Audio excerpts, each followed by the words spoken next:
What's up, you glorious, unhinged, hungover degenerates? Welcome back to Straight Up No Chaser, where the pours are heavy, the opinions are stronger, and no one's feelings are safe. If you are here for episode 2, y'all rock. Thanks for coming back after episode 1 and not ghosting me like half the dudes in my DMs. Sorry, not sorry. I missed y'all. Anyways, listen, I know that I said we'd have a special guest this time, but it turns out that recording a podcast when you are half in the bag and you cannot focus is just basically impossible. So, yeah, lesson learned. You'll get that circus next time. If you could have seen what went down, oh my lord. Anyways, grab a drink or a double if you've worked in the customer service this week and settle in, because episode 2 starts right fucking now, y'all. All right, so today we're going to talk about what life really looks like behind the bar. Because for some reason, there are still people out there who just think that bartending is just music, shots, and smiles. Bless y'all's sweet, clueless hearts, but you see this fun side. Like, you don't see the chaos, the hustle, the mental gymnastics, and just everything it takes to keep a bar running when it is slammed. So let's break it down. The fantasy versus the reality. And once you hear this, I swear you will never look at your bartender the same way again. Anyways, real talk. People love to glamorize bartending like it's a sexy, effortless, party all night job. Like we're just out here pouring drinks, vibing to the music, and casually flirting for tips. Yeah, no. I mean, first off, we are unpaid therapists. Y'all sit down, get 2 drinks, and suddenly I am hearing about your ex, your childhood trauma, and that one wild night that you probably shouldn't be telling me about, but all while I've got 10 people yelling for Tito's and soda, I am hearing about it. And listen, because it is part of the gig, but make no mistake, we are therapists with less education and way more tequila. Second, we're not just making drinks. We're cleaning puke, mopping sticky floors, wiping down every oops, I spilled moment. And we're tackling those closing duties that feel like an Olympic sport. Some nights, we are basically just janitors with some pretty good mood lighting. And what about the money? Sure.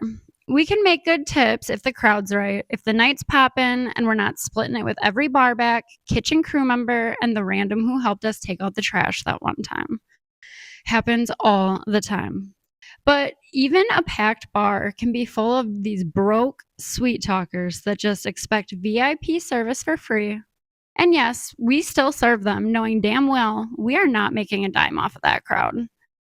You think it's easy. So try juggling 50 drink orders, remembering every detail, building 6 cocktails at once, dodging insults, and pretending you don't see that guy over there waving a $5 bill like it's a Benjamin.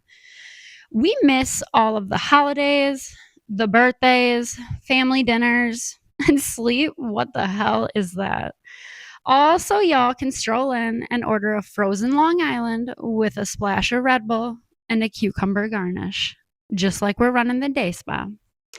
We make it look so easy, but behind that shaker, it's memory, speed, people reading, it's pressure, it's management, it's ego juggling, and it's faking that patience that you absolutely do not have some days. And here's like the mental health side of it. Here's what you really don't see. It's the mental load. We are juggling the chaos, the impossible orders, the drunk disasters, and the pressure to just make everyone like and all their nights perfect when they come in, like all on 0 breaks and maybe 3 hours of sleep. Anxiety, burnout, self-doubt. It is all real. But we still keep those jokes coming and those drinks flowing because that is the job. And still, it is so addictive. There is the rawest moments, the strangers who turn into friends, the sparkle when someone takes a sip of that drink that you just nailed, the laughter, the high fives, the we survived this shift nods with your crew. Like, But don't get it twisted. This job is work, and not everyone is built for it.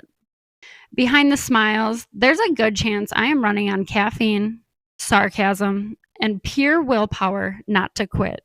Well, this week. Sometimes the exhaustion is so heavy that it feels like moving through syrup. Other times, it's the quiet panic of knowing you still got 4 hours left on your shift and you've already hit that breaking point. And here's the thing, you cannot mentally clock out. No matter what is going on personally, heartbreak, bills, a sick pet, the second that first customer walks in, you're on, baby. You could be crying in the walk in 10 minutes ago, but you step back out and you're everyone's a happy hour hero again. I said what I said. It's an emotional whiplash. 1 minute, you're laughing at a table's joke, while the next, you are getting screamed at because someone's vodka soda didn't have enough lime. And yes, a pair of long story short, apparently there is a lime to fizz ratio out there for some of y'all. Anyways, we are therapists, babysitters, referees. We're those hype people. We're mind readers somehow, and we're still bartenders. The burnout is real. The kind of tired sleep doesn't touch. Like you push through it because that's the job. But every so often, you just feel that crack in that armor and the moment of, can I do this forever? And if not, then what am I going to do? Like, what else is there? But we keep coming back. We come back for that rush, for the late night conversations that feel like you've known someone forever, for that unspoken bond with your crew when you survive that shift from hell. It is a beautiful kind of chaos, if you ask me. But make no mistake, behind that chaos is a human holding it together with caffeine, sarcasm, and the occasional deep breath in the walk in cooler. So, next time y'all are at the bar, let's just show some respect. Your bartender is holding that whole room together with one shaker, zero bullshit, and one, hey, beautiful, away from losing her shit. And trust me, I would way rather be your thirst responder than your adult daycare director. But some of y'all give me no choice. Woo! Had to get that off my chest. And if you're still here, you're either a bartender yourself or someone who finally gets why we've got that 1,000-yard stare by last call. But now that you've seen the reality check side of the job, let's lighten it up a little bit because, yes, it's chaos, but it's also comedy gold. Which means it's time for straight up confessions. Those wild, hilarious, and sometimes downright questionable moments that make this gig worth it. And today we're diving into one of my favorites, the cringy shit people say to bartenders. Bartending is basically hosting a live reality show, except I cannot edit out the weird parts. Like some of these lines, I could not make them up if I tried. So let's talk about Napkin Romeo. There was this one man, and I swear this is real, who would sit at my bar my entire shift just staring. Every so often, he would ask for a pen, then a napkin, then another napkin. Now I'm thinking he's doodling or making a grocery list, right? I mean, nope. This man was writing me full on love letters on those napkins. I'm talking poems, compliments, like Shakespeare. If Shakespeare was unemployed and had no concept of personal boundaries, that would be that. And then here's the kicker. He's slides a stack of cash under that napkin like he was tipping me for surviving the emotional trauma he just delivered me. Sir, this is not the Notebook. This is the health department calling because you've been monopolizing my bar stool for 6 hours and making me want to bleach the pen. Anyways, that's that one.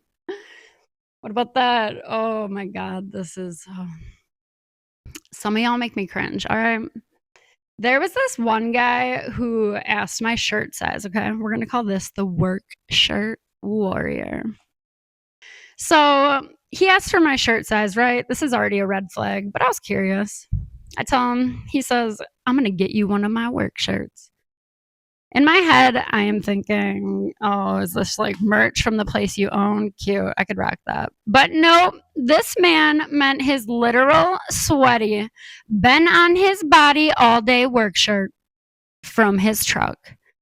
And he says, it's not your size, but I know you look real good in it. Should I go get it? Sir, absolutely not. Oh my goodness. I do not even want the shirt I'm wearing touching that shirt. I don't want to smell it. I do not want to see it. And I don't even want to be in the same zip code as it, okay? The audacity. And those are just like the two. There's an entire parade of men out there who think that romance is either a crusty napkin poem, or B, the gift of their dirty laundry. Gentlemen, if you wouldn't propose with it, let's not present it at the bar, okay? Because here's the thing. Yes, alcohol makes people bold. But if your opening line makes your bartender wonder whether to call security or a therapist, maybe start over. And trust me, I will roast you in the walk-in cooler later, y'all. All right, y'all, before we close out this tab, it's time for my final pour. The little things I don't normally admit out loud, but I'm going to hit you with them. So sometimes I, as a bartender, will pretend not to hear certain customers just purely for my own sanity. I don't know how or when this started, but like it's a thing, y'all.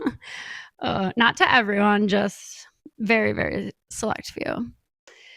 And I once poured a vodka soda with gin on accident. And I totally played it off and I blamed it on those well labels. Like, oh, they so mislabeled that stuff. Oh my goodness. Like, they totally rolled with it too. And I knew exactly what I was doing. Like, oh, but hey, everything was good. They were on to the next. So, the next episode, we're going to talk about some regulars, those ones who have unknowingly become our unofficial therapists or our emotional support animals. They do not ask for much, just the same drink, the same stool, and a little trauma bonding.